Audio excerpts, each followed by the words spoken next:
Me quedé inmóvil en las sombras de un exclusivo restaurante de carnes en el centro de Filadelfia, observando cómo el mundo que creía conocer se desmoronaba en silencio. El aire olía a humo de leña de roble y a costosos perfumes, pero yo apenas podía respirar. A pocos metros de distancia, un mesero impecablemente vestido caminaba con una bandeja de plata reluciente. Sobre esa bandeja descansaba una pequeña carpeta de cuero negro, y asomando por el borde, una tarjeta de crédito corporativa de color negro. Reconocí esa tarjeta al instante. Era la cuenta principal de Vance Freightways, la empresa de logística y transporte de carga, que construí con mis propias manos durante 40 años. Era mi vida entera, forjada a partir de 2 camiones usados y noches sin dormir en almacenes helados. Intercepté al mesero antes de que pudiera llegar a su destino. Con un movimiento suave, tomé la carpeta de cuero y abrí el recibo. El total impreso en la parte inferior me golpeó como un bloque de hielo. $6,500. Mis ojos escanearon los artículos detallados. Porciones de caviar, cortes de carne Wagyu y una botella de vino de Burdeos de $4,000. No era el dinero lo que me paralizaba, sino la mentira que lo financiaba. Levanté la vista hacia la mesa central, iluminada por una enorme lámpara de cristal. Allí estaba mi hijo, Julián. Estaba riendo a carcajadas, con el rostro enrojecido por el alcohol y la celebración. A su lado su esposa Sloane y su suegra Beatriz levantaban sus copas de cristal en un brindis eufórico. Apenas 3 horas antes, al mediodía, Julian me había llamado con voz tensa y apresurada. Me había jurado que estaba atrapado en una brutal reunión de fusión de empresas de logística, luchando con uñas y dientes para salvar un contrato vital para nuestra compañía.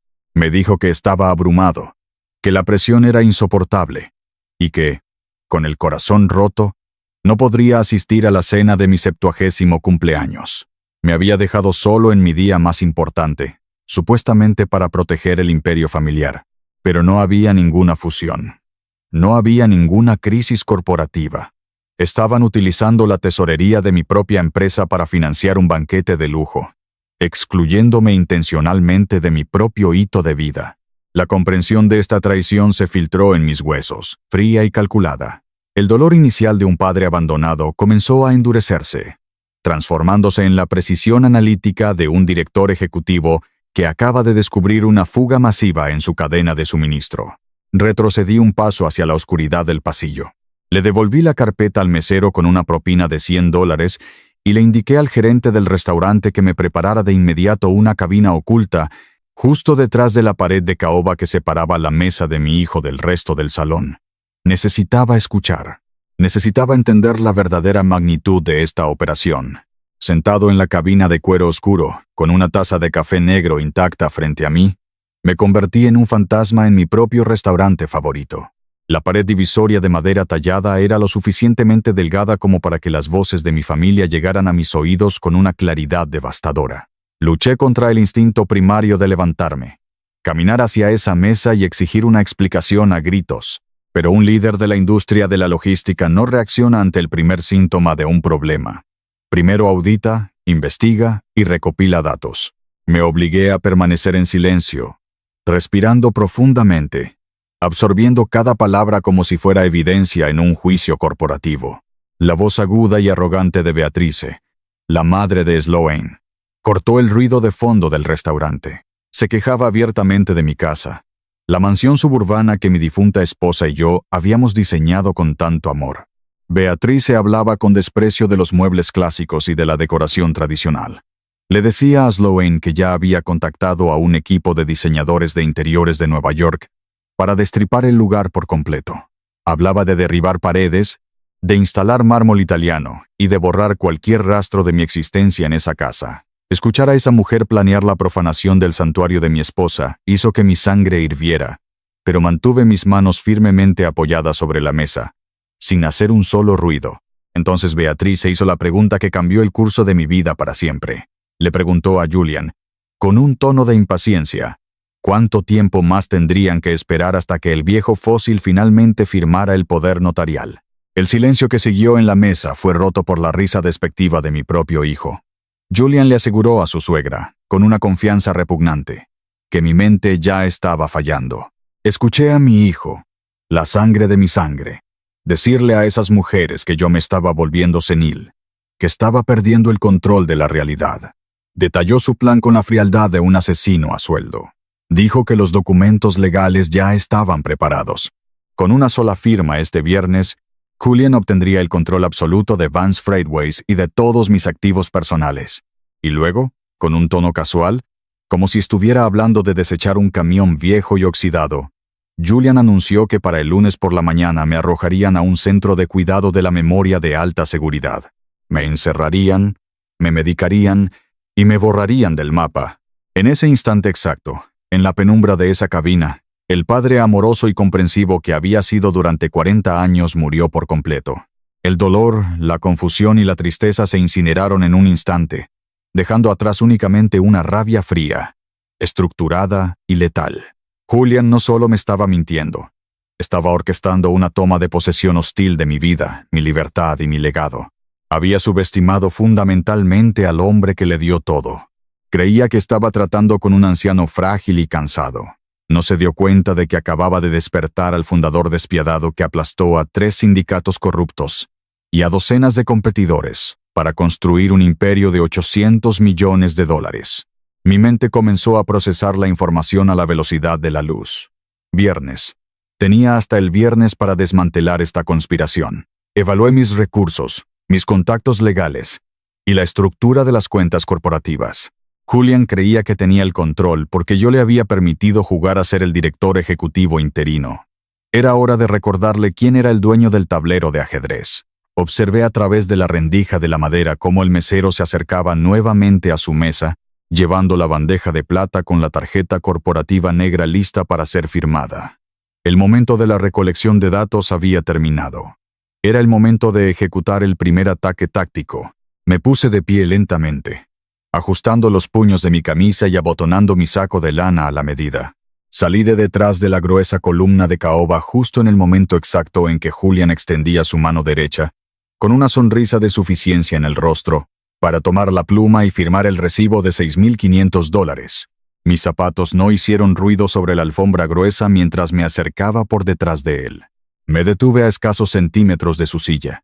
El aire alrededor de la mesa pareció congelarse. Sloane fue la primera en verme. Sus ojos se abrieron de par en par, llenos de un terror absoluto, y dejó escapar un pequeño jadeo ahogado. Beatriz, que estaba a punto de dar un sorbo a su copa de vino, se sobresaltó tanto que el cristal resbaló de sus dedos y se estrelló contra el plato de porcelana, derramando el líquido rojo como sangre sobre el mantel blanco. Julian, al notar la reacción de las mujeres, giró la cabeza lentamente.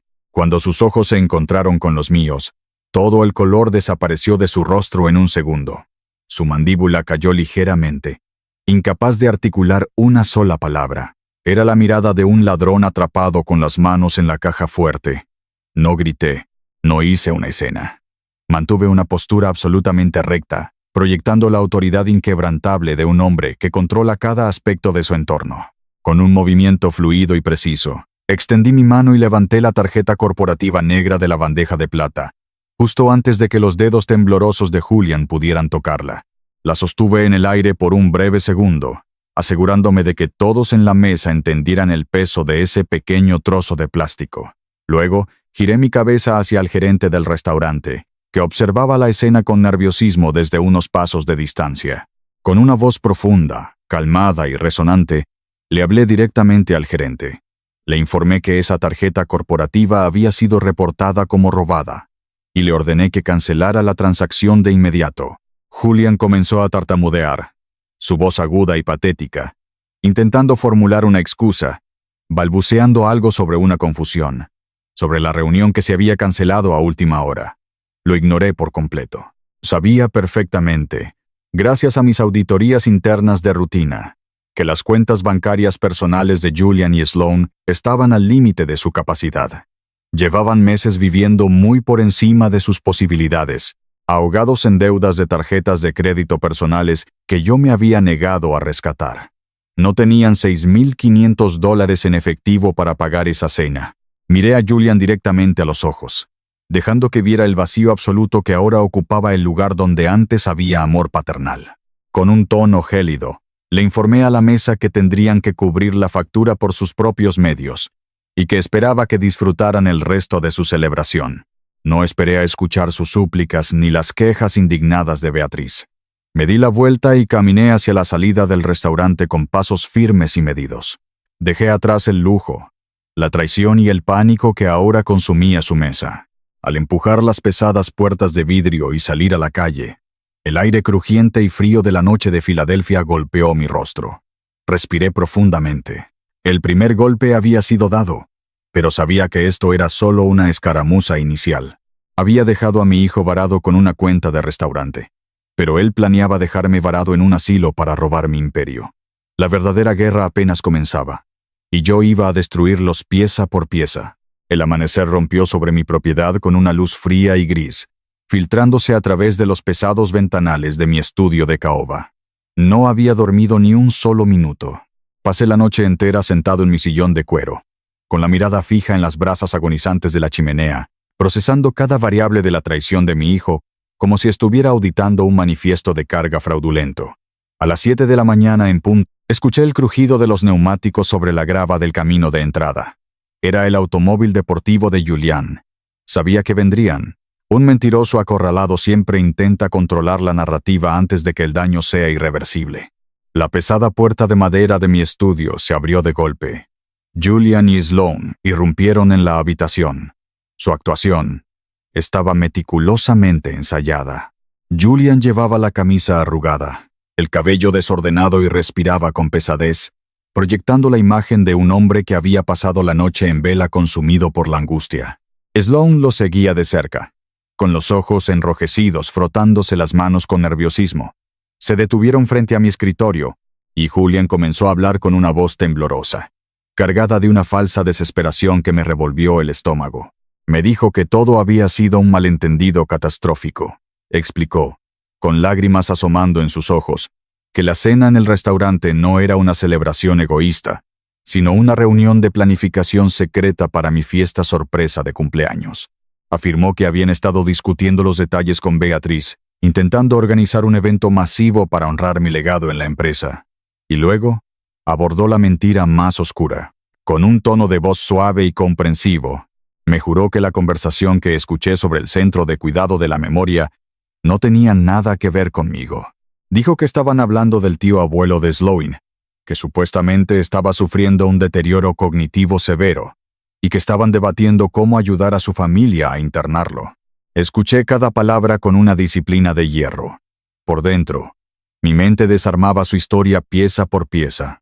Era una mentira patética, llena de agujeros lógicos. Nadie gasta $6,500 de fondos corporativos para planear una fiesta sorpresa. Nadie habla de obligar a un tío abuelo a firmar un poder notarial para tomar el control de una empresa de transporte de carga. Era un insulto a mi inteligencia. Sin embargo, sabía que en la guerra de la logística, la mayor ventaja es dejar que tu competidor crea que ha ganado territorio. Necesitaba que Julian se sintiera absolutamente seguro para que bajara la guardia y cometiera su próximo error. Así que dejé caer mis hombros. Suavicé la tensión de mi mandíbula. Hice que mis ojos perdieran su brillo calculador y los reemplacé con la mirada acuosa de un anciano aliviado y solitario. Solté un suspiro largo y tembloroso, murmurando que me sentía como un tonto, que la soledad y la edad me estaban haciendo imaginar conspiraciones donde solo había amor. El alivio en el rostro de Julian fue instantáneo y repugnante. Suspiró, secándose una lágrima falsa, y se acercó para tomar mi mano, asegurándome que todo estaba bien, que la familia era lo más importante. Sloan, interpretando el papel de la nuera devota, se adelantó con una sonrisa compasiva. Se inclinó sobre el escritorio para darme un abrazo reconfortante. Levanté mis brazos para devolverle el abrazo, consolidando mi falsa rendición. Pero cuando ella se acercó, un destello de luz verde captó mi atención. Prendido en la solapa de su blusa de seda, justo debajo de su clavícula, había un broche antiguo. Mi respiración se detuvo por una fracción de segundo. Era una esmeralda colombiana de talla cuadrada, rodeada por un intrincado engaste de platino y pequeños diamantes. Conocía cada faceta de esa joya. Se la había regalado a mi difunta esposa en nuestro 25º aniversario. Era su pieza favorita. Y lo más importante, esa joya no había visto la luz del día en 5 años. Después del funeral de mi esposa, yo mismo había colocado ese broche dentro de mi caja de seguridad privada, en la bóveda subterránea del Banco Liberty Federal. El impacto de ese descubrimiento fue un terremoto silencioso en mi mente. Apreté los dientes, forzándome a completar el abrazo, palmeando la espalda de Sloane con manos que deseaban estrangularla.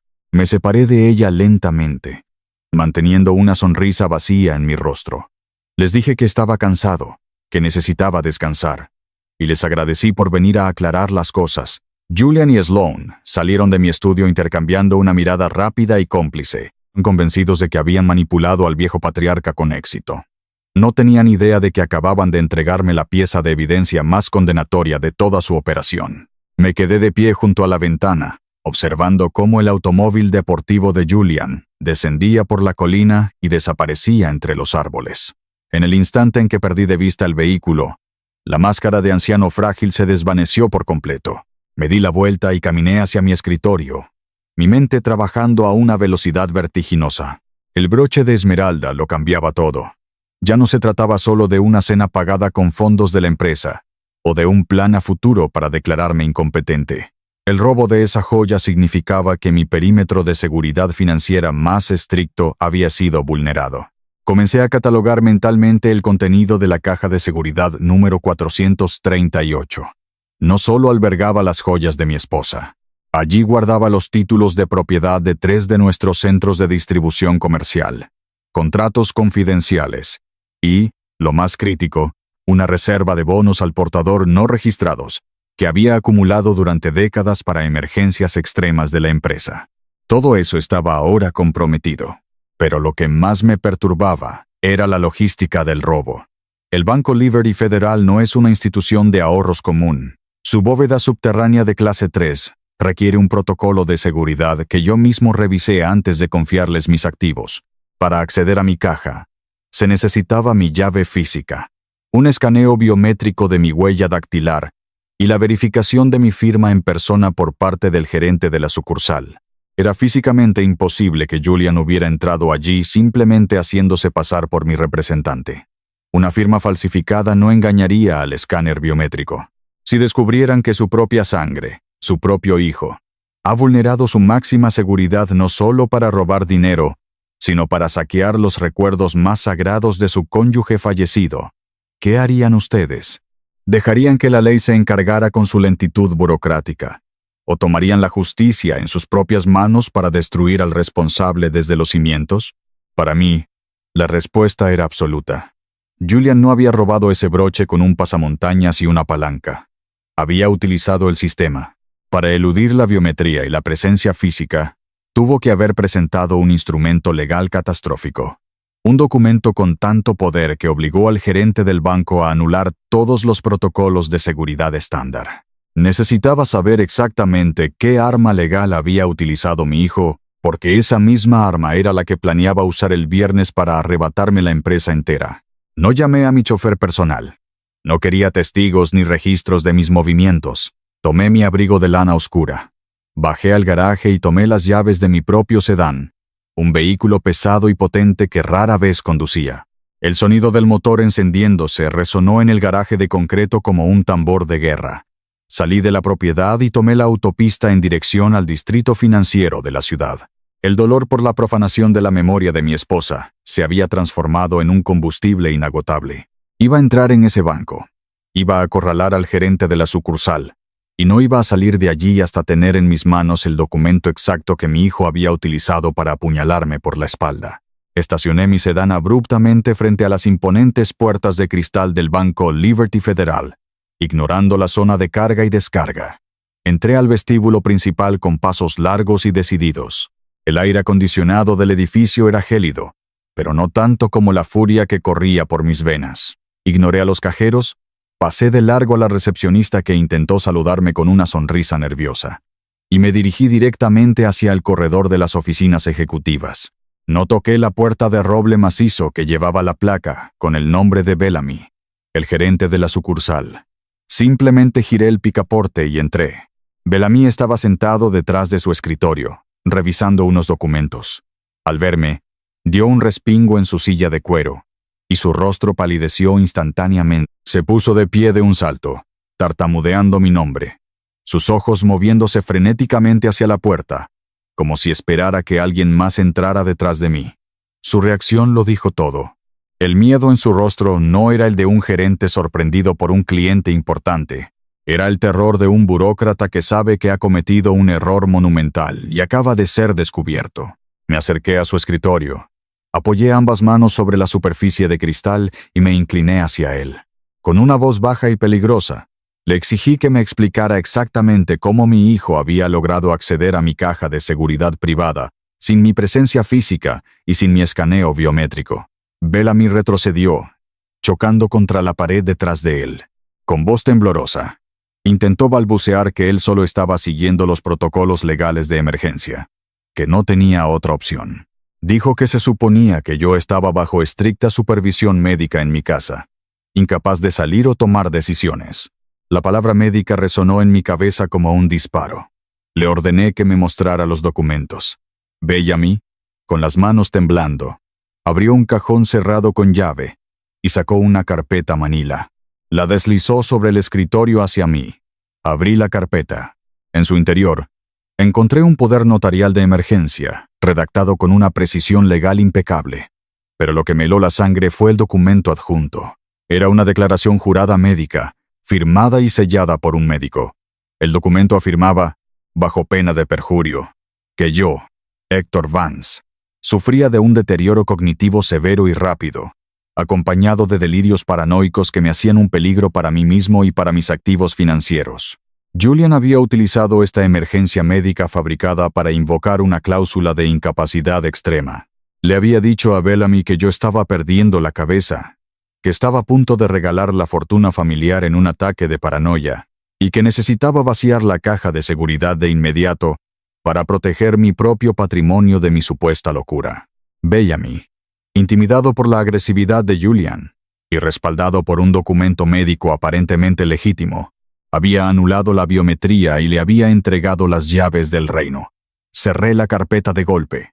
No le grité a Bellamy. Su incompetencia ya no me importaba. Le ordené, con un tono que no admitía discusión, que me llevara a la bóveda subterránea en ese mismo instante. El viaje en el ascensor hacia el subsuelo se realizó en un silencio sepulcral. Bellamy sudaba profusamente, evitando mi mirada. Cuando las pesadas puertas de acero de la bóveda principal se abrieron, el olor a metal frío y aire estancado me golpeó. Caminamos por el pasillo flanqueado por cientos de cajas de seguridad hasta llegar a la sección privada. Bellamy introdujo su llave maestra, y yo utilicé mi llave física, la cual aún conservaba. El mecanismo hizo clic con un sonido sordo. Tiré del asa de metal pesado de la caja número 438 y extraje el cajón largo y profundo.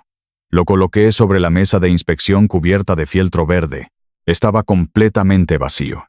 Me quedé mirando el fieltro verde, sintiendo el peso de la ausencia. Décadas de planificación financiera habían desaparecido. Los bonos al portador no registrados, mi red de seguridad secreta que valía millones, se habían esfumado. Los títulos de propiedad de los centros de distribución, vitales para el control físico de la empresa, ya no estaban. Y el joyero de terciopelo azul que contenía el legado de mi esposa, sus collares, sus anillos y el broche de esmeralda que ahora adornaba la blusa de Sloan, había sido saqueado.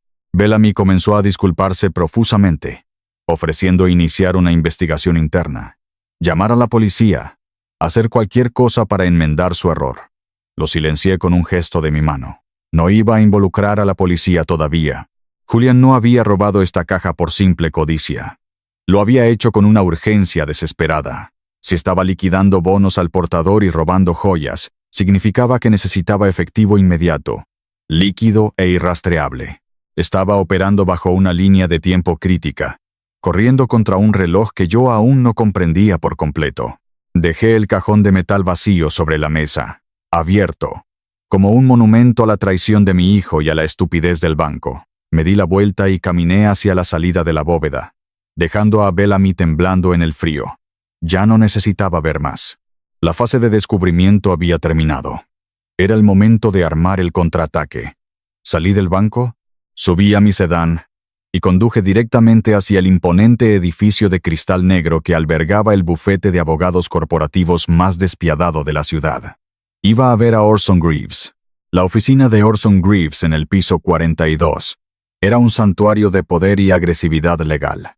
Orson no era un abogado de familia, era un litigante corporativo, un depredador que se especializaba en desmembrar empresas rivales y aplastar adquisiciones hostiles. Cuando entré en su oficina, él levantó la vista de sus monitores, sorprendido de verme allí en persona. Sin decir una palabra, me senté frente a su escritorio y le detallé cada movimiento de Julian. La cena, el broche robado, la declaración médica falsa y el vaciado de la caja de seguridad. Orson escuchó con el rostro impasible, tomando notas rápidas en un bloc amarillo. Cuando terminé, se reclinó en su silla. Señaló el problema logístico inmediato. Julian era el director ejecutivo interino de Vance Freightways.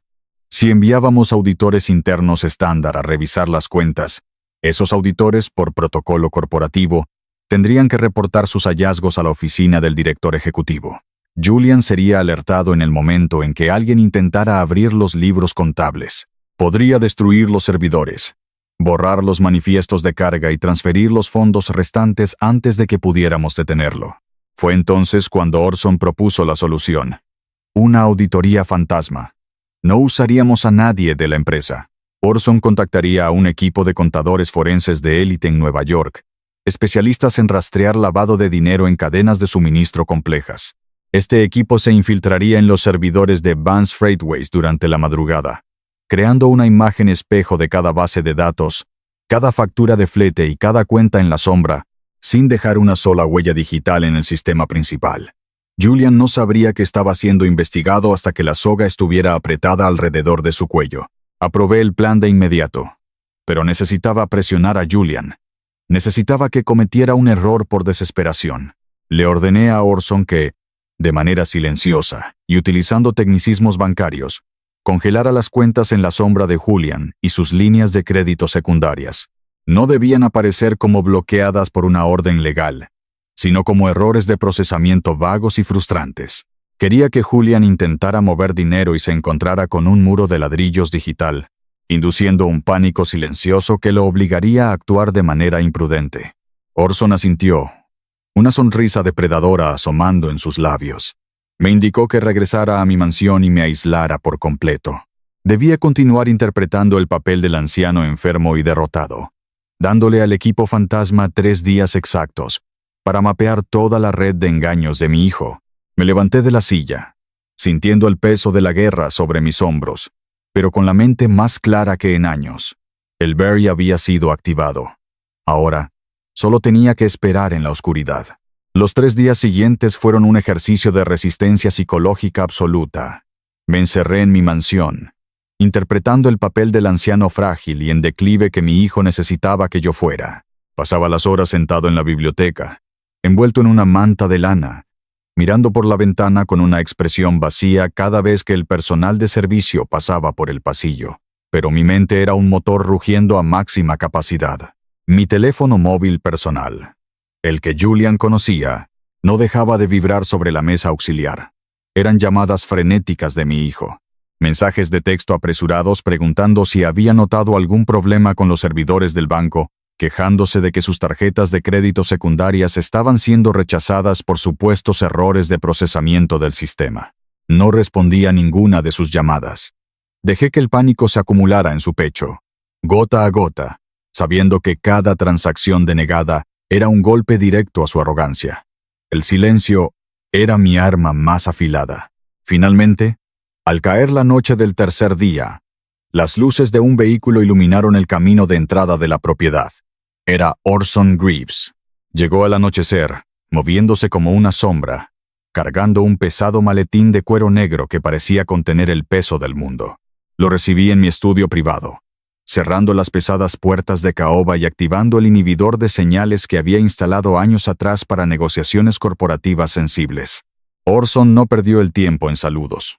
Su rostro, usualmente una máscara de cinismo calculador, estaba tenso y sombrío. Abrió el maletín y comenzó a desplegar una serie de diagramas de flujo y hojas de cálculo sobre la superficie de mi escritorio. El equipo de contadores forenses de Nueva York había trabajado sin descanso, diseccionando los servidores de Vance Freightways línea por línea de código. Orson señaló el primer diagrama, una red compleja de flechas rojas que se alejaban de nuestras cuentas operativas principales. Me explicó que Julian había aprovechado su posición como director ejecutivo interino para eludir los controles de auditoría estándar. Había creado 7 empresas proveedoras fantasma, corporaciones de papel registradas en el estado de Delaware, que no poseían ni un solo camión, ni un solo almacén, ni un solo empleado real. Julian había introducido estas empresas en nuestro sistema de pagos, redactando contratos de logística falsos y aprobando manifiestos de carga por rutas de distribución inexistentes. Estaba facturando a nuestra propia empresa por tonelaje que nunca se transportó y por servicios de almacenamiento que nunca se prestaron. Mi respiración se volvió pesada mientras leía las cifras. El desvío de fondos era sistemático y brutal. Orson trazó una línea con su bolígrafo hasta el número final en la parte inferior de la página. Durante los últimos 8 meses, Julian había extraído exactamente $4.500.000 de la tesorería corporativa. Me recosté en mi silla, procesando la magnitud del daño. $4,5 millones. Era una hemorragia financiera masiva, pero lo que más me desconcertaba era la logística del gasto. Julian y Sloan vivían con lujos. Sí, pero no tenían la capacidad de gastar $4,5 millones a nivel local sin que yo lo notara. No habían comprado yates, ni mansiones nuevas, ni flotas de autos exóticos. Ese dinero había desaparecido del ecosistema por completo. Miré a Orson a los ojos y le exigí saber hacia dónde había ido a parar cada centavo de esa fortuna. Orson sacó una segunda carpeta, esta vez de color rojo oscuro, y extrajo los registros de transferencias bancarias internacionales. Los contadores forenses habían rastreado el dinero más allá de las fronteras de los Estados Unidos. Los $4,500,000 no se habían quedado en las empresas fantasma de Delaware. Habían sido lavados a través de una serie de cuentas puente en las Islas Caimán, fragmentados en transacciones más pequeñas para evadir las alarmas de lavado de dinero del gobierno federal. Pero el destino final de esos fondos no era un paraíso fiscal caribeño. Orson deslizó el documento final hacia mí. El dinero había aterrizado en cuentas de alto nivel en Macao, el epicentro mundial de los casinos y las apuestas de alto riesgo. Fruncí el ceño, completamente confundido. Conocía a mi hijo. Julian era un cobarde arrogante, pero no era un jugador. Sloan tampoco tenía el estómago para los casinos. Busqué en mi memoria intentando encontrar el eslabón perdido en esta cadena de locura. Y entonces, como un relámpago en la oscuridad, la imagen de la cena de cumpleaños volvió a mi mente. Recordé a Beatriz, la madre de Sloan. Recordé su desesperación palpable en el restaurante, su prisa por destripar mi casa, y un detalle que había pasado por alto. El collar de perlas que llevaba esa noche. Eran falsas. Una mujer de la alta sociedad de su supuesto calibre nunca usaría perlas de imitación, a menos que sus verdaderas joyas hubieran sido liquidadas. Recordé los viejos rumores de la alta sociedad que habían circulado años atrás. Susurros sobre cómo el difunto esposo de Beatriz había dejado su patrimonio en ruinas. La verdad me golpeó con la fuerza de un tren de carga. Beatriz era la jugadora. Ella era la adicta. Y no le debía dinero a un casino corporativo que te envía cartas de cobro. Le debía millones a los sindicatos criminales que operan en las sombras de Macao. Las tríadas no envían abogados cuando no pagas. Envían ejecutores. El rompecabezas estaba finalmente completo. Julian no estaba saqueando mi imperio logístico simplemente para comprar un estilo de vida lujoso. Estaba aterrorizado.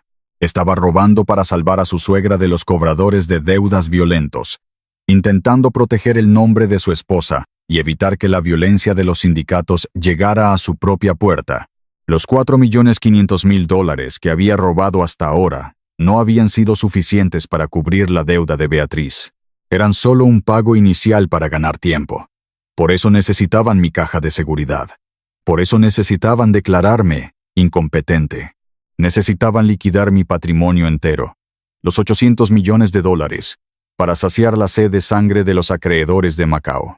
Me quedé mirando los documentos, sintiendo el peso de la desesperación de mi hijo.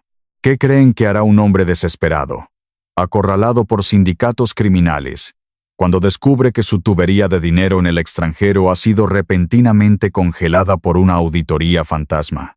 Julian estaba a punto de entrar en pánico total. Sus tarjetas estaban rebotando, sus cuentas en la sombra estaban bloqueadas, y el reloj de Macao seguía corriendo. Sabía que su próximo movimiento sería drástico, imprudente y final. Levanté la vista hacia Orson, mi voz fría como el acero. Le pregunté cuál era el mecanismo exacto, el gatillo final que Julian planeaba apretar para arrebatarme el control total de la empresa y venderla en pedazos. Necesitaba conocer el arma con la que planeaba asesinarme legalmente. Orson me miró fijamente, su expresión endurecida por la gravedad de lo que estaba a punto de revelar.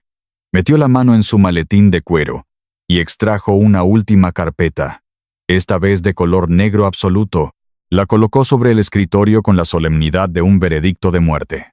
Dentro de esa carpeta estaban las transcripciones de los correos electrónicos encriptados que los contadores forenses habían logrado recuperar del servidor personal de Julian. Mensajes que mi hijo creía haber borrado para siempre. Comencé a leer las páginas impresas, y cada línea era un clavo en el ataúd de mi confianza. Los correos eran intercambios directos entre Julian y el Dr. Aris Thorne, un neurólogo de la alta sociedad conocido por atender a las familias más ricas de la ciudad, un hombre cuya ética era tan flexible como su tarifa. Los mensajes detallaban una transacción repugnante, una transferencia bancaria directa de $200,000 desde una de las empresas fantasma hacia una cuenta a nombre de la clínica privada de Thorne. A cambio de ese soborno, el Dr. Thorne había redactado y firmado un diagnóstico médico completamente fabricado, certificando que yo padecía de demencia en etapa 2, con un deterioro rápido e irreversible. Orson se inclinó hacia adelante y apoyó los codos sobre sus rodillas. Con voz grave, me recordó los estatutos corporativos de Vance Freightways, los mismos documentos fundacionales que yo había redactado con mis propios abogados hace 30 años para proteger la empresa de adquisiciones hostiles. Me recordó la cláusula de incapacidad de emergencia. Esa cláusula establecía que, si el presidente fundador era declarado médicamente incompetente por un especialista certificado, el director ejecutivo interino asumiría automáticamente el control absoluto e incontestable de todas las acciones con derecho a voto, para garantizar la continuidad del negocio. Yo mismo había creado el arma que Julian estaba usando para ejecutarme. Orson señaló la fecha en el último documento de la carpeta. Julian había presentado formalmente la declaración médica falsa de Thorne al secretario de la junta directiva esa misma mañana. Los estatutos corporativos exigían un período de espera obligatorio de 48 horas para permitir cualquier impugnación legal antes de que la transferencia de poder fuera definitiva. Ese período de gracia expiraba exactamente el viernes a las 2 de la tarde. El reloj estaba corriendo. Tenía menos de 2 días antes de que mi propio hijo me borrara legalmente de la existencia, tomara el control de mi imperio de $800 millones y me encerrara en una prisión química para que no pudiera defenderme. Orson me sugirió presentar una orden judicial de restricción de inmediato, llevar el diagnóstico falso ante un juez y detener el proceso. Pero negué con la cabeza. Una batalla legal prolongada solo haría que Julian entrara en pánico y huyera del país con los bonos al portador que ya había robado de la caja fuerte. No quería simplemente detenerlo. Quería destruirlo por completo, frente a todos sus cómplices. Le dije a Orson que no íbamos a esperar al viernes para defendernos. Íbamos a apoyarnos en su narrativa de demencia. Iba a darle a Julian exactamente lo que quería, atrayéndolo hacia una falsa sensación de seguridad absoluta para que caminara ciegamente hacia su propia ejecución. Cuando Orson se marchó, la mansión quedó envuelta en un silencio sepulcral. Caminé lentamente por los pasillos vacíos, memorizando cada sombra, cada crujido de la madera, mapeando las coordenadas exactas del escenario donde llevaría a cabo mi actuación. Sabía que Julian y Sloan, desesperados por las cuentas congeladas, vendrían a verificar mi estado. Necesitaban asegurarse de que su inversión de $200,000 en el diagnóstico falso estaba dando frutos. Tenía que convertirme en el fantasma que ellos deseaban ver. Me detuve frente al gran espejo de cuerpo entero en mi vestidor. La imagen que me devolvía era la de un hombre de negocios implacable. Postura erguida, hombros anchos, La mirada penetrante de un fundador que había sobrevivido a décadas de guerras corporativas. Esa imagen tenía que desaparecer. Cerré los ojos y comencé el doloroso proceso de desmantelar mi propia identidad. Dejé que mis hombros cayeran hacia adelante, curvando mi columna vertebral hasta que mi pecho se hundió. Relajé los músculos de mi mandíbula, permitiendo que mi boca quedara ligeramente entreabierta, proyectando una vulnerabilidad vacía. Ensayé un leve temblor en mi mano izquierda, un movimiento rítmico y patético que sugería un sistema nervioso colapsando. Pero lo más difícil fue apagar mis ojos. Tuve que extinguir el fuego de la inteligencia y el cálculo, reemplazándolo con una mirada vidriosa, desenfocada, la mirada de un hombre que está perdiendo su anclaje en la realidad. Me miré en el espejo y sentí una profunda repulsión por la figura frágil que había creado. Era humillante. Era una traición a todo lo que había construido.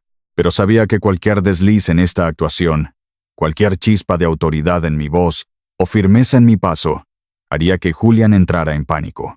Si sospechaba que yo sabía la verdad, huiría con los activos líquidos que ya tenía, dejando a la empresa sangrando y a mi familia destruida. Tenía que encerrar a mi verdadero yo en lo más profundo de mi mente, detrás de una puerta de acero. Me puse un cardigan viejo y desgastado sobre la pijama. Me senté en el sillón junto a la ventana y esperé a que amaneciera, listo para darles la bienvenida a mis enemigos en mi propia casa. El timbre de la puerta principal sonó a media mañana. No me levanté de inmediato. Dejé que el sonido resonara por los pasillos vacíos, obligándolos a esperar, estableciendo el ritmo de mi propia debilidad. Cuando finalmente abrí la puerta, arrastrando los pies sobre el suelo de madera, Julian y Sloane estaban de pie en el pórtico. Intentaron ocultar su sorpresa al verme, pero el brillo depredador en los ojos de mi hijo era inconfundible. Estaban buscando evidencia. Necesitaban confirmar que el dinero que le habían pagado al Dr. Thorne estaba justificado por mi comportamiento. Los invité a pasar con un susurro rasposo. Llevaba puesto el cardigan raído y mantenía la barbilla pegada al pecho, evitando el contacto visual directo. Julian comenzó a hablar con ese tono condescendiente y agudo que la gente reserva para los niños pequeños o los enfermos terminales. Me preguntó cómo había dormido, si había tomado mis vitaminas, si recordaba qué día de la semana era. Cada una de sus palabras era un insulto calculado, una prueba diseñada para documentar mi colapso cognitivo. Los guié hacia la sala de estar, moviéndome con una lentitud exasperante. Me senté pesadamente en el sofá, dejando que mis manos temblaran sobre mis rodillas. Fue entonces cuando lancé el primer anzuelo. Miré a Julian con los ojos entrecerrados, fingiendo confusión, y lo llamé Jules.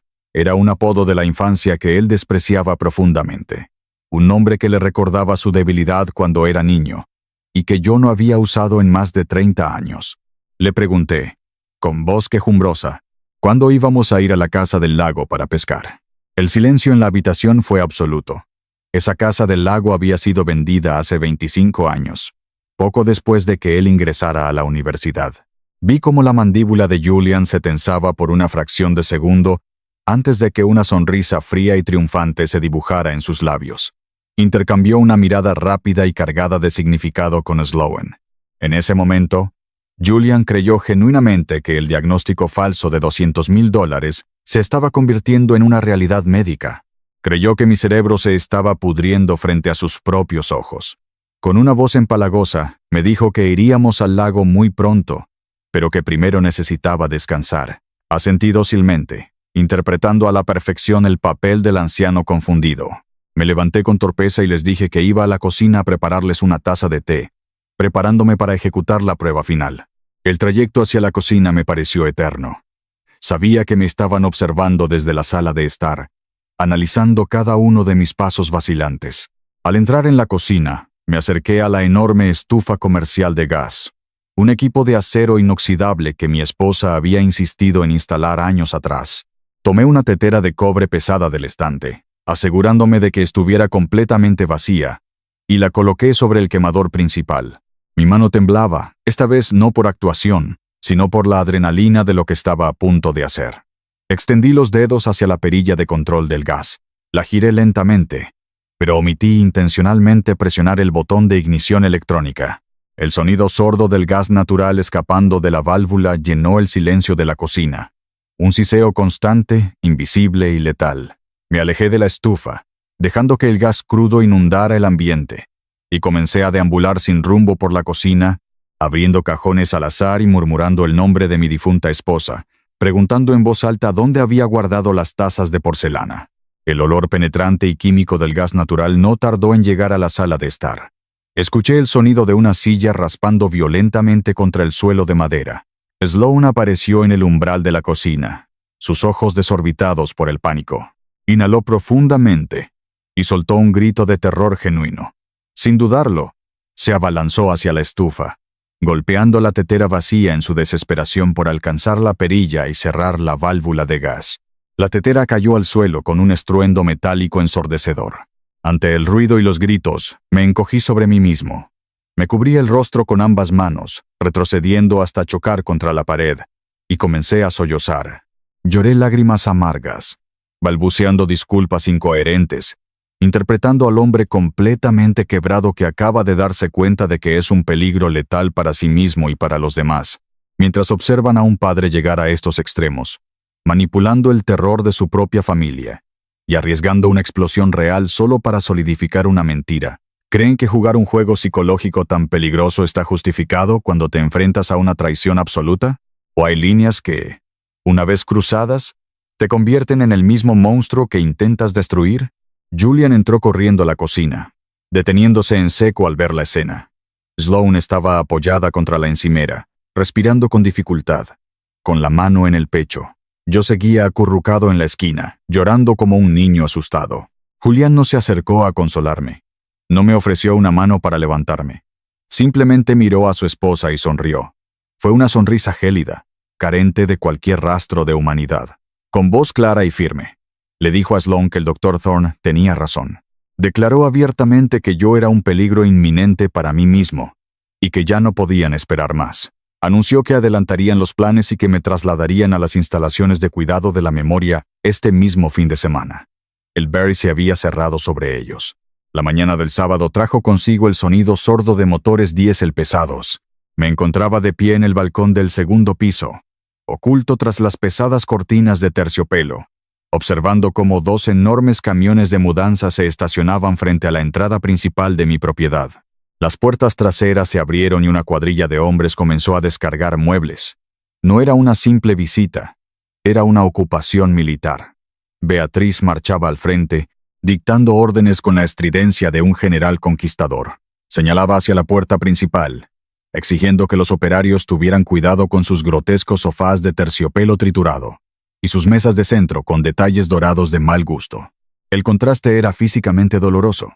Mi esposa y yo habíamos pasado décadas curando el interior de esta casa. Cada mueble de madera noble, cada alfombra persa, cada pintura clásica de paisajes que adornaba las paredes, representaba un momento de nuestra vida juntos, un triunfo compartido en la construcción de nuestro imperio. Ahora, veía cómo Beatriz se ordenaba a los hombres que descolgaran mis cuadros, tratándolos como basura vieja, para reemplazarlos con sus propios retratos estridentes y espejos de marcos recargados. Estaban borrando mi historia, habitación por habitación, tratándome como si ya estuviera muerto y enterrado. Julian y Sloan entraron poco después, paseándose por el vestíbulo principal como si fueran los nuevos monarcas.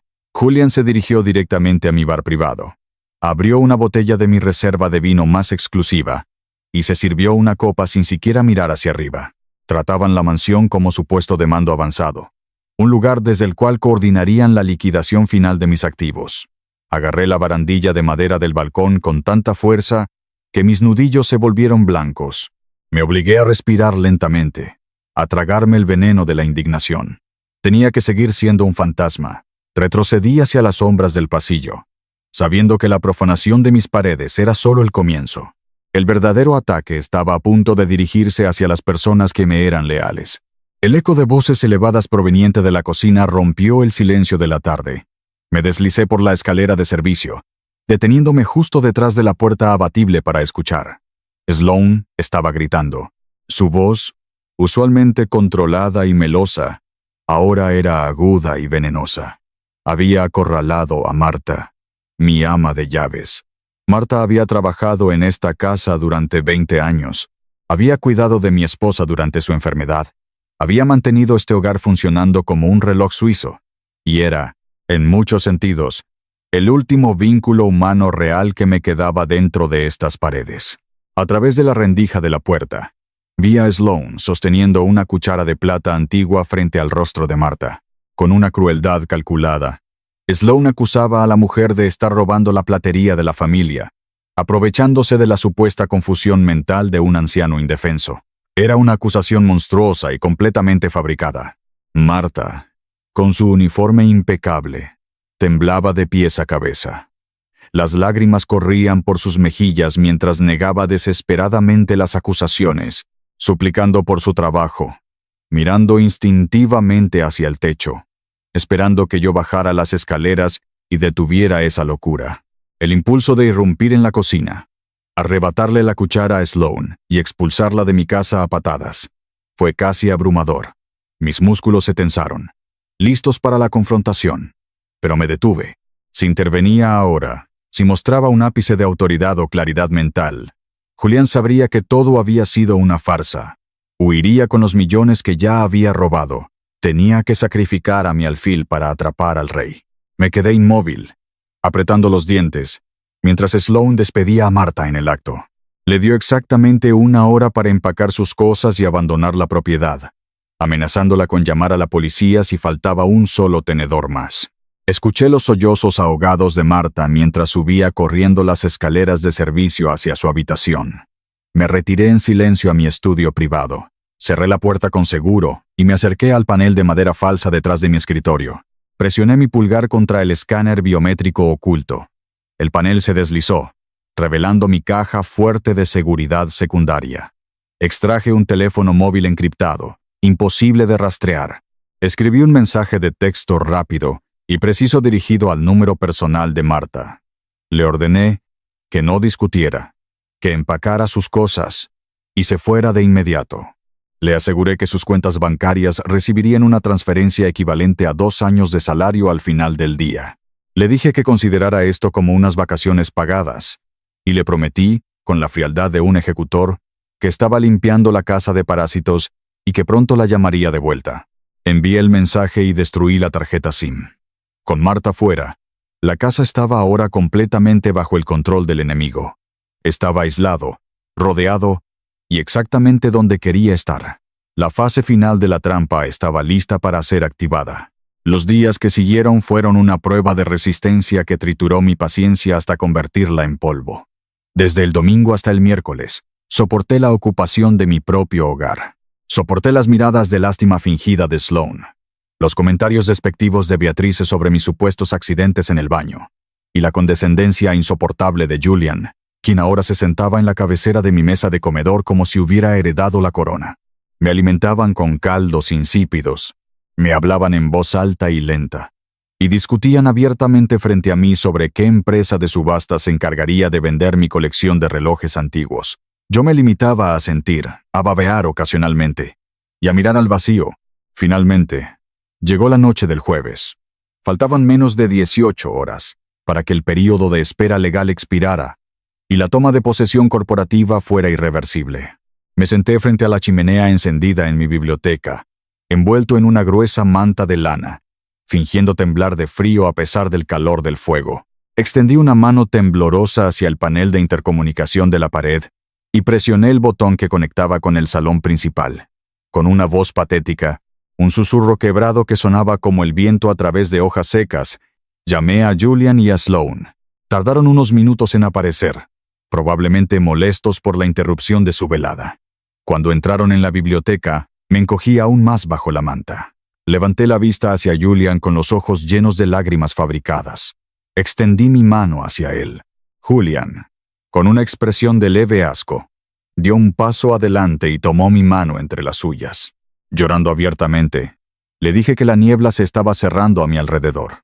Le dije que estaba asustado, que mi mente me estaba traicionando y que ya no podía soportar el peso de dirigir el imperio logístico. Le supliqué, con la voz ahogada por los sollozos, que trajera a un notario corporativo al día siguiente a las 2 de la tarde. Le ofrecí, de manera completamente voluntaria, firmar la cesión total de la empresa, de los activos líquidos y de la propiedad de la mansión, con la única condición de que él protegiera a la familia y se asegurara de que yo estuviera bien cuidado.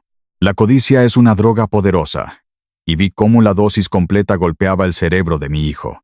Sus pupilas se dilataron.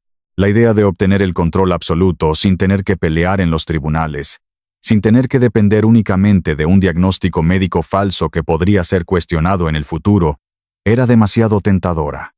Una firma voluntaria, notariada, blindaría su robo para siempre.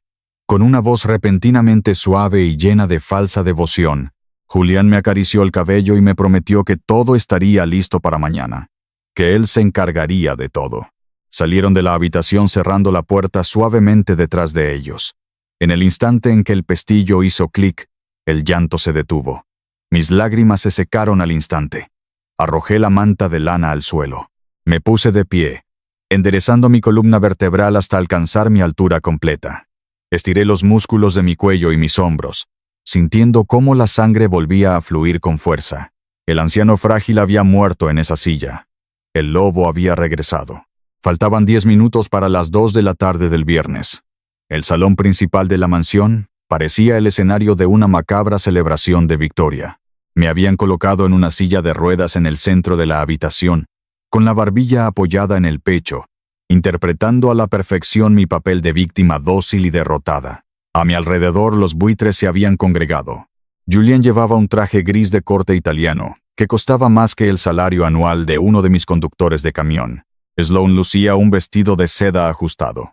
Y Beatriz había elegido un atuendo ridículamente ostentoso, cargado de joyas que probablemente había comprado a crédito. También estaba presente el doctor Aris Thorne, el neurólogo corrupto, frotándose las manos con nerviosismo, y un notario corporativo de aspecto sombrío que Julián había traído para sellar el robo. El sonido de un corcho de champán estallando resonó en la habitación. Julián comenzó a servir el líquido dorado en copas de cristal de flauta, entregándoselas a todos los presentes, excepto a mí, mientras brindaban en voz baja. Agudicé el oído. Beatriz, incapaz de controlar su ansiedad, se acercó a Julián y le susurró al oído, su voz temblando por el miedo. Le preguntó si los sindicatos de Macao estaban perdiendo la paciencia, si el dinero estaría listo a tiempo. Julián, con una sonrisa arrogante y la copa de champán en la mano, le aseguró en un murmullo que no había nada de qué preocuparse. Le dijo que en cuanto la tinta se secara en esos documentos, él tendría acceso total a los fondos de emergencia de la empresa y transferiría los $4.500.000 restantes a las cuentas en el extranjero antes de las 3 de la tarde. El doctor Thorne se unió a la conversación en voz baja, confirmando que el transporte médico seguro hacia las instalaciones de cuidado de la memoria ya estaba estacionado en la parte trasera de la propiedad, esperando para llevarme. Estaban planeando mi funeral en vida, brindando por mi destrucción mientras yo estaba sentado a 1 metro de distancia. El gran reloj antiguo de pie, situado en la esquina del salón, comenzó a dar las campanadas. 1, 2. El sonido vibró en el pecho de todos los presentes. Era la hora. Julián dejó su copa de champán sobre la mesa de centro. Tomó una gruesa carpeta de cuero negro que contenía los documentos de sesión y extrajo una pluma fuente de plata de su bolsillo interior. Se acercó a mí con pasos lentos y deliberados, con la sonrisa de un verdugo a punto de dejar caer el hacha. Julián se arrodilló frente a mi silla de ruedas, colocando la gruesa carpeta de cuero negro sobre mis piernas. Destapó la pluma fuente de plata y me la ofreció con ambas manos, empleando un tono de voz falsamente cálido y reconfortante. Me dijo que todo iba a estar bien, que solo necesitaba firmar en las líneas marcadas con rojo para poder descansar de una vez por todas. Levanté mi mano derecha. La dejé temblar violentamente en el aire durante unos segundos, rozando el metal frío de la pluma sin llegar a tomarla. Luego, detuve el movimiento. Dejé caer la mano sobre el reposabrazos de la silla, y con una voz débil y susurrante, murmuré que no podía ver las letras pequeñas. Le dije que necesitaba mis anteojos de lectura, los que había dejado en el cajón de mi escritorio en el estudio privado. Julián, impaciente y desesperado por obtener la firma, resopló por lo bajo. Se puso de pie rápidamente y dio un paso atrás, indicándome con un gesto de la mano que fuera a buscarlos. Agarré los aros de metal de las ruedas y empujé la silla lentamente, arrastrándome fuera del salón principal bajo la mirada atenta de los buitres. Crucé el pasillo, entré en mi estudio privado y cerré la pesada puerta de caoba detrás de mí. Giré la llave de la cerradura con un clic seco y definitivo. Me levanté de la silla de ruedas. El movimiento fue fluido, sin rastro de debilidad. Me quité el cardigan raído y lo arrojé a la basura. Me quité la pijama. De mi armario privado, saqué la armadura que había preparado la noche anterior. Me puse una camisa blanca impecable y rígidamente almidonada. Anudé una corbata de seda color cobalto alrededor de mi cuello con movimientos precisos. Finalmente, me puse mi traje inglés de lana azul marino, hecho a la medida, una prenda diseñada para proyectar poder absoluto y autoridad corporativa. Me ajusté los puños, me miré en el espejo una última vez y caminé hacia la puerta de cristal que daba al jardín trasero. Abrí la puerta. Orson Greaves estaba allí, de pie en el patio, flanqueado por 3 de los miembros más antiguos y leales de mi junta directiva corporativa. Detrás de ellos, aguardaban 2 detectives de la División de Delitos Financieros de la policía, vestidos con trajes oscuros y placas en los cinturones. Asentí con la cabeza. Orson sonrió. Una sonrisa fría y letal. Lideré a mi séquito de vuelta por el pasillo. Abrí la puerta del salón principal de un empujón, justo en el momento en que Julian levantaba su copa de champán para proponer otro brindis impaciente. Entré en la habitación caminando con pasos largos y pesados, mi postura erguida, mis ojos fijos en mi hijo. El silencio que cayó sobre la sala fue absoluto y ensordecedor. Sloane dejó caer su copa de cristal de flauta. El sonido del vidrio rompiéndose contra el suelo de madera resonó como un disparo. Beatrice se llevó las manos a la boca ahogando un grito. El Dr. Thorne pareció convertirse en cenizas, su rostro perdiendo todo rastro de color. Julian se quedó congelado, con la copa a medio camino de sus labios, sus ojos desorbitados al ver al anciano senil transformado nuevamente en el titán de la logística que lo había engendrado. Con una voz que retumbó en las paredes de la habitación, profunda, clara y cargada de autoridad, anuncié que había traído a algunas personas para que revisaran el papeleo por mí. Julian comenzó a tartamudear, retrocediendo un paso, su arrogancia destrozada en un instante. Con voz aguda y temblorosa, preguntó qué estaba pasando y por qué había policías en su casa. Lo miré con un desprecio absoluto. Le informé, con un tono gélido, que esta no era su casa, que nunca lo había sido, y que los oficiales estaban allí para desmantelar una empresa criminal que operaba bajo mi techo. Orson Greaves dio un paso al frente, abriendo su maletín negro. Extrajo las transcripciones impresas y se dirigió directamente al Dr. Thorne. Orson leyó en voz alta los correos electrónicos encriptados, detallando la transferencia bancaria exacta de $200,000 a la cuenta de la clínica privada del neurólogo. Thorne, sudando a mares, intentó levantar una mano y balbucear algo sobre la privacidad médica y el privilegio médico-paciente. Uno de los detectives no lo dejó terminar. Avanzó, le torció el brazo detrás de la espalda y le leyó sus derechos, arrestándolo en el acto por fraude médico, extorsión y conspiración. Luego, me giré hacia Beatriz. La mujer estaba temblando violentamente, aferrándose al respaldo del sofá. Con voz implacable, expuse su secreto frente a toda la sala. Detallé su deuda de $3,200,000 con las tríadas de Macao. Revelé las transferencias bancarias internacionales, las empresas fantasma en Delaware y la ruta del dinero a través de las Islas Caimán. Le dije que sabía exactamente por qué querían mi caja de seguridad y por qué necesitaban mi patrimonio. Beatriz no intentó negarlo. Sus rodillas cedieron y se derrumbó en el suelo, convirtiéndose en un montón de sollozos histéricos, sabiendo que sin mi dinero, los sindicatos de Macao vendrían por ella. Finalmente, centré toda mi atención en Julian, mi hijo, el director ejecutivo interino, el hombre que me había robado el broche de esmeralda de mi esposa. Julian cayó de rodillas, soltando la pluma de plata. Comenzó a suplicar, llorando lágrimas reales esta vez, prometiendo que devolvería cada centavo, que cancelaría los contratos fantasma, que todo había sido un error impulsado por la desesperación. Lo miré desde arriba. No sentí piedad. Orson sacó el documento final de su maletín. el estatuto maestro del fideicomiso familiar Vance. Le expliqué a Julian la contramedida irreversible que yo mismo había redactado décadas atrás y que él, en su arrogancia, nunca se molestó en leer por completo. El estatuto establecía que cualquier intento de tomar el control del fideicomiso mediante una declaración de incapacidad médica fraudulenta o manipulación legal activaba automáticamente una cláusula de desheredación permanente y absoluta. Le dije a mi hijo que estaba despojado de todo. No tenía acciones, no tenía puesto en la empresa, no tenía herencia y no tenía familia.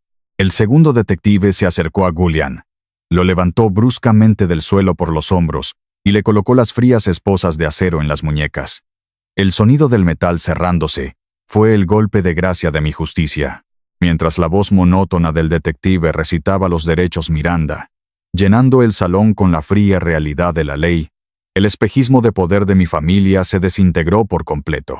Julián sollozaba con la cabeza gacha, su costoso traje gris repentinamente pareciendo un uniforme de prisionero. Fue entonces cuando Sloan comprendió que su mundo de lujos, tarjetas de crédito ilimitadas y estatus social se estaba vaporizando frente a sus propios ojos. Con un movimiento brusco, se dejó caer de rodillas. Sin importarle que su vestido de seda se arrugara, comenzó a arrastrarse por la costosa alfombra persa hacia donde yo estaba de pie. Alcanzó mis piernas y se aferró a la tela de mi pantalón con ambas manos, apretando con la fuerza de un animal atrapado en una trampa. Levantó el rostro hacia mí, con el maquillaje corrido por las lágrimas, y comenzó a suplicar. Su voz era un gemido agudo y desesperado.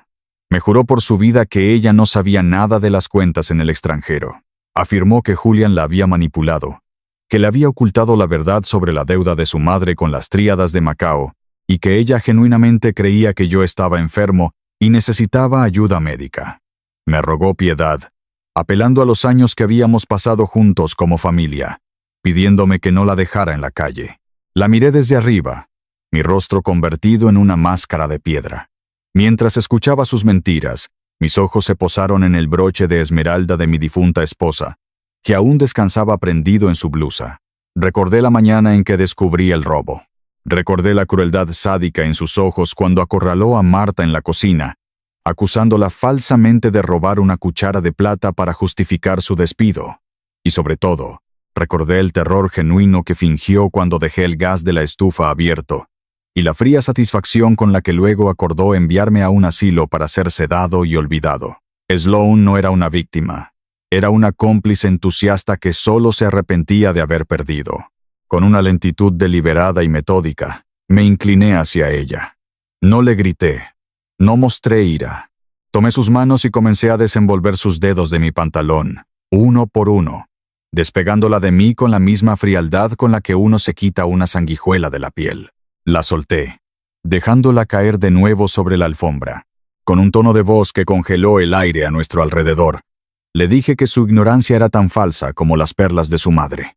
Le exigí que se quitara el broche de mi esposa inmediatamente y lo dejara sobre la mesa. Con las manos temblorosas, Sloan desabrochó la joya y la depositó sobre el cristal. Luego, la miré a los ojos y le informé que mis cuentas estaban selladas, que sus tarjetas estaban canceladas y que tendrían que descubrir cómo pagar los honorarios de sus abogados defensores desde el interior de una celda de detención federal. No habría piedad, no habría rescates de última hora, y no habría segundas oportunidades. Hice una señal a los detectives. Los oficiales tomaron a Julian por los brazos y lo levantaron bruscamente, empujándolo hacia la puerta principal. Beatrice, aún aullando de terror por las deudas que ahora tendría que enfrentar sola, fue escoltada por un oficial uniformado que acababa de llegar como refuerzo. Sloan se puso de pie tambaleándose. Miró a su alrededor buscando una última salida que no existía, y finalmente caminó hacia la salida, con la cabeza gacha y los hombros hundidos. Cuando la pesada puerta de madera de la entrada se cerró con un golpe sordo detrás de ellos, la tensión asfixiante que había envenenado la casa durante la última semana se evaporó. El silencio que siguió no fue el silencio de la soledad que ellos habían intentado imponerme, sino la quietud profunda y resonante de una victoria absoluta. Había recuperado mi imperio, había protegido mi legado y había extirpado el cáncer de mi propia sangre. 3 meses después, El invierno había dado paso a una primavera brillante y despejada en Filadelfia. El panorama legal se había resuelto con la eficiencia brutal que caracteriza a los casos donde el dinero y la evidencia son irrefutables.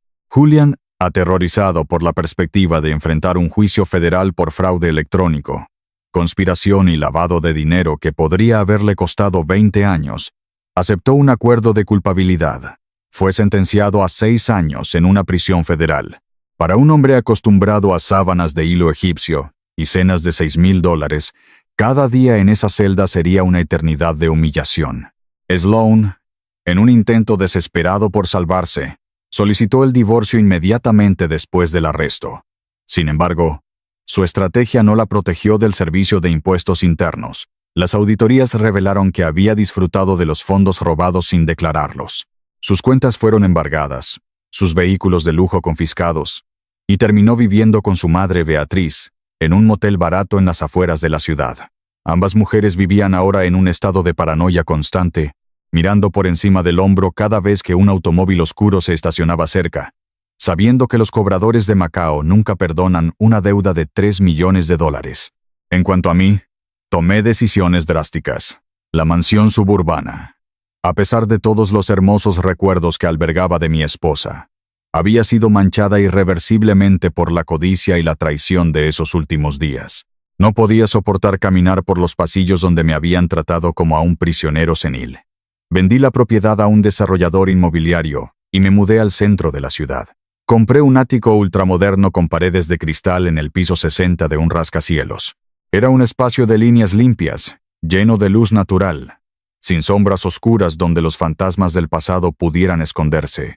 Una mañana de martes mandé a llamar a Marta a mi oficina corporativa principal. Cuando entró en la sala de juntas, con su bolso modesto y una expresión de nerviosismo, me puse de pie y le ofrecí la silla de cuero más cómoda.